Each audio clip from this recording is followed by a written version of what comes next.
উপকরণ: চালের গুঁড়ো, খেজুরের গুড়, দুধ, চিনি। প্রথম ধাপে চালের গুঁড়ো ও খেজুরের গুড়। প্রথমে আমরা চালের গুঁড়ো একটি বাটিতে নিয়ে নিব, এরপর খেজুরের গুড় নেব। এখানে আম্মু খেজুরের গুড়গুলো ভেঙে নিচ্ছে, কারণ এটা আমাদের ডিপ ফ্রিজে স্টোরেজ করা ছিল।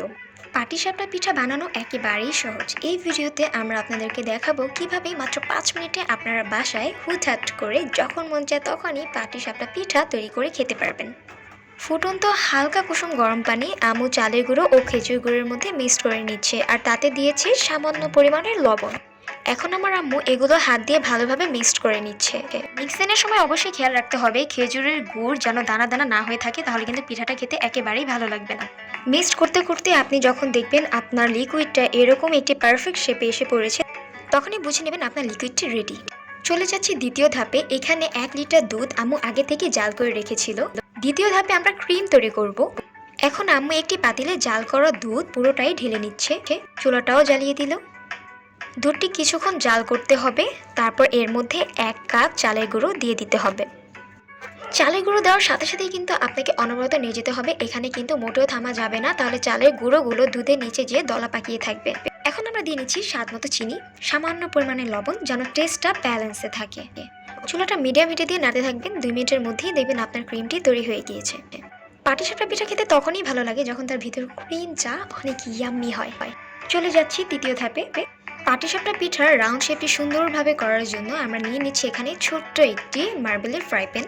আমরা বাসায় যখনই পাটিসাপটা পিঠা তৈরি করি তখন আমরা এই ফ্রাই প্যানটাই ইউজ করি, কারণ এটার মধ্যে সব পিঠার সাইজ একই রকম হয়।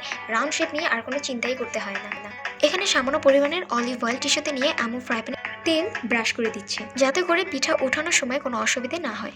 প্রথম ধাপে আমাদের তৈরি করা লিকুইডটি আমরা এখানে সামান্য পরিমাণে করে ঢেলে নিচ্ছি।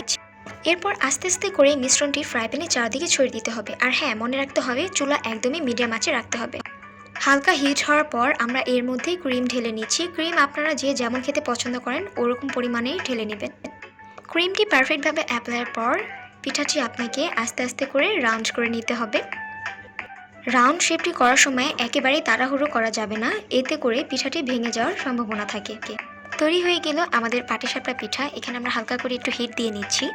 এরপরে আমরা এটি ফ্রাই প্যান থেকে তুলে প্লেটে রেখে দিচ্ছি।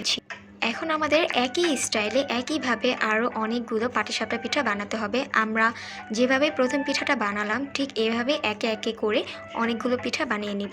যারা পিঠার জগতে একেবারেই নতুন আমার এই ভিডিওটি তাদের জন্য।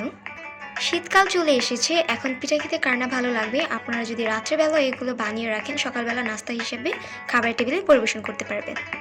তৈরি হয়ে গেল মাত্র 5 মিনিটে, কোনো রকম ঝামেলা ছাড়া শীতকালীন পিঠা, মজাদার পিঠা, সবার পছন্দের পিঠা পাটিসাপটা। পিঠাগুলো যখন প্লেটের মধ্যে একে একে করে রাখা হচ্ছিল তখন আমার ইচ্ছে করছিল ভিডিও বাদ দিয়ে আমি আগে সবগুলো পিঠা নিজে একাই খেয়ে নিই। পিঠা থেকে এত গরম গরম ধোঁয়া বার হচ্ছিল, যে কারণে আমার ক্যামেরাটা বারবার খোলা হয়ে যাচ্ছিল। খবর শেষ, খোদা হাফেজ। সবাই ভালো থাকবেন, সুস্থ থাকবেন। আসসালামু আলাইকুম। আমি গেলাম এখন পিঠা খেতে। এতক্ষণ সাথে থাকার জন্য ধন্যবাদ।